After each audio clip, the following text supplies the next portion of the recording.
Hello bachcho, let's see the question. The question says that let the matrix A is equal to 0 1 0 0 0 1 1 0 0 and the matrix B 0 is equal to A to the power 49 plus 2 multiplied by A to the power 98 if Bn is equal to adjoint of Bn minus 1 for all n is greater than equal to 1, then determinant of B4 is equal to determinant of B four किसके equal होगा ये हमको बताना है। सबसे पहले की concept की बात कर लेते हैं। देखिए, तो की कॉन्सेप्ट हमारे पास क्या होगा?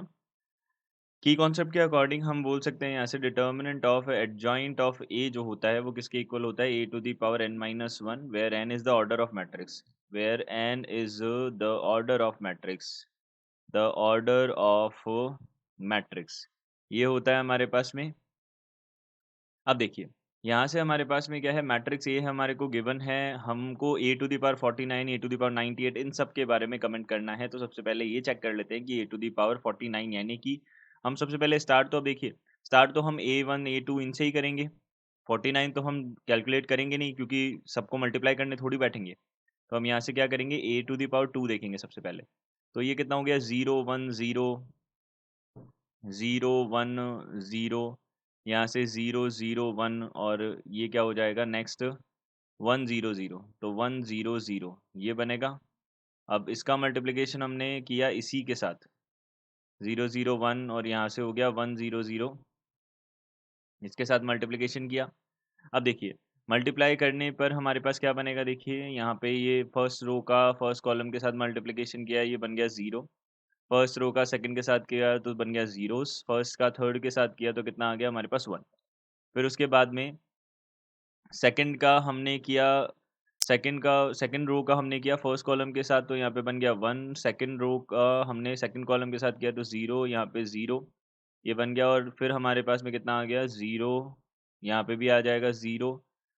ये यहाँ पे कितना आ जाएगा हमारे पास, थर्ड रो का हम जब सेकंड से करेंगे तो 1 आ जाएगा यहाँ पे, और यहाँ पे आ जाएगा कितना 0। ये हमारे पास ए स्क्वायर बन गया। अब हम ए क्यूब भी फाइंड आउट कर लेते हैं। ए क्यूब कितना आ जाएगा, ए स्क्वायर का मल्टीप्लिकेशन करेंगे। देखिए ये ए स्क्वायर है हमारे पास में, हमने अभी भी फाइंड आउट किया है। और यहाँ से हमारे पास ए स्क्वायर का मल्टीप्लिकेशन हम किसके साथ करेंगे, ए के साथ करेंगे। तो ए क्या बनेगा, ए हमारे पास क्या है 0 1 0 0 0 1 और यहाँ से कितना है 1 0 0, तो 1 0 0 है। यहाँ पे किया इसका मल्टीप्लिकेशन तो क्या बनेगा, देखो फर्स्ट का हमने फर्स्ट रो का फर्स्ट कॉलम के साथ करेंगे तो 1 आएगा, फर्स्ट रो का सेकंड के साथ करेंगे 0 0।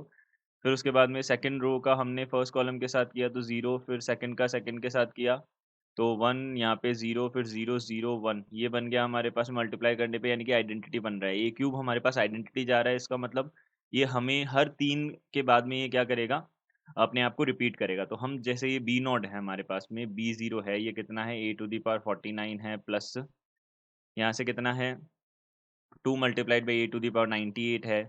तो इसको हम कैसे कैसे लिख सकते हैं, देखिए अब हमको पता है 16 थ्री ज़ा कितना होता है 48, तो ए टू दी पावर यहाँ पे 3 की पावर 49, ये कितना हो जाएगा 16 हो जाएगा, ये 48 बनेगा। और यहाँ पे मल्टीप्लाई में ए टू दी पावर 1 आएगा, प्लस 2, यहाँ से 98 है तो 96 ए टू दी पावर जो 96 होगा, ठीक है, वो बनेगा हमारे पास में। तो 32 हम बोल सकते हैं, तो A to the power 3 to the power कितना हो जाएगा हमारे पास में 32 हो जाएगा, ये 96 बन गया। और यहाँ पे ए स्क्वायर हमारे पास ऐसे क्या रह जाएगा, ऐसे कैसे ही।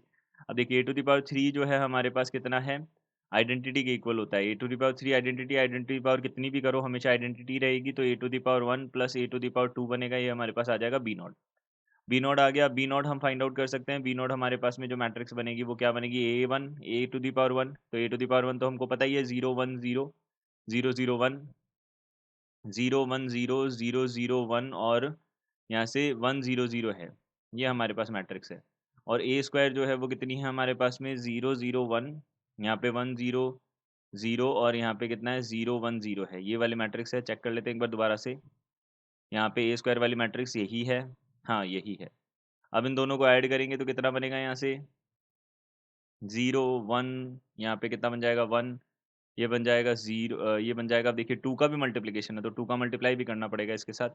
तो यहाँ से 0 1, यहाँ से हो जाएगा 2, ये बन जाएगा हमारे पास 2 0, ये बन जाएगा हमारे पास 1, और यहाँ कितना आ जाएगा 1 2 और यहाँ आ जाएगा 0। ये हमारे पास मैट्रिक्स बनी, ये आ गई बी नॉट। अब बी नॉट आ गया तो बी नॉट का डिटर्मिनेंट हम फाइंड आउट कर सकते हैं। तो बी नॉट का डिटर्मिनेंट क्या होगा, देखो बी नॉट का डिटर्मिनेंट हमारे पास आ जाएगा, डिटर्मिनेंट यहाँ से आ जाएगा 1 0 1 2 देन आ जाएगा हमारे पास में 2 0 1, ये आ जाएगा 2 0 1 एंड देन आ जाएगा हमारे पास में 1 2 0, तो ये आ जाएगा 1 2 0। ये डिटर्मिनेंट आ गया। तो यहाँ से हमने क्या किया, सबसे पहले इसको एक्सपेंड किया तो जीरो के अलॉन्ग तो कुछ भी आएगा, जीरो ही बनेगा। और फिर आएगा -1। अब 1 के रेस्पेक्ट में देखा तो यहाँ पे कितना हो जाएगा, देखो 2 का मल्टीप्लाई किया जीरो से, फिर 1 का मल्टीप्लाई किया, ये तो -1 आ गया। फिर प्लस 2 का मल्टीप्लिकेशन हो जाएगा 4 - 0, ये बनेगा। तो यहाँ से कितना आ जाएगा, this is equal to 1 plus यहाँ से कितना हो जाएगा, 4 2 8 इज इक्वल टू 9 आ जाएगा, यानी कि 3 to the power 2 हम लिख सकते हैं इसको। बी नॉट का डिटर्मिनेंट आ गया। अब देखिए हम सबसे पहले क्या करेंगे, अब हमको क्या गिवन है, B N is equal to adjoint of b⁻n - 1 है। तो यहाँ से हमने क्या लिखा, बी एन हमारे पास में क्या है, एडजॉइंट ऑफ b⁻n - 1 है, सॉरी bn - 1 है। इसका दोनों साइड डिटर्मिनेंट लेंगे तो bn का डिटर्मिनेंट कितना आ जाएगा, एडजॉइंट ऑफ bn - 1 आ जाएगा। और ये इसका फॉर्मूला हमको पता है, ये क्या होता है, डिटर्मिनेंट ऑफ bn और इसकी पावर कितनी आ जाएगी, अब यहाँ पे देखिए ऑर्डर 3 है तो 2 आ जाएगी पावर, ये बन जाएगा। तो यहाँ से हमको अगर मान लो b1 का हमको निकालना है, फाइंड आउट करना है डिटर्मिनेंट, तो हमारे पास कितना बन जाएगा, देखिए bn - 1 है, यानी कि b0 जो है उसके डिटर्मिनेंट का स्क्वायर, यानी कि 3 to the power 4 बन जाएगा। सिमिलरली b अगर 2 का फाइंड आउट करना है, b2 का फाइंड आउट करना है तो b1 का होल स्क्वायर यानी कि 3 to the power 8 बन जाएगा। फिर b अगर 3 का देखना हो तो b3 का कितना आ जाएगा, b3 का आ जाएगा b2 to the whole power 2।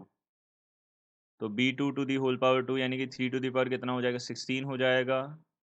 b4 कितना हो जाएगा यहाँ पे, b3 to the whole power 2 यानी कि 3 to the power 32 हो जाएगा। ये बन जाएगा हमारे पास 3 to the power 32। तो यहाँ से हम बोल सकते हैं b4 का डिटर्मिनेंट ही हमको फाइंड आउट करना था, ये हो जाएगा 3 to the power 32। So the correct answer is C option. I hope you understood it well. Good luck, thank you.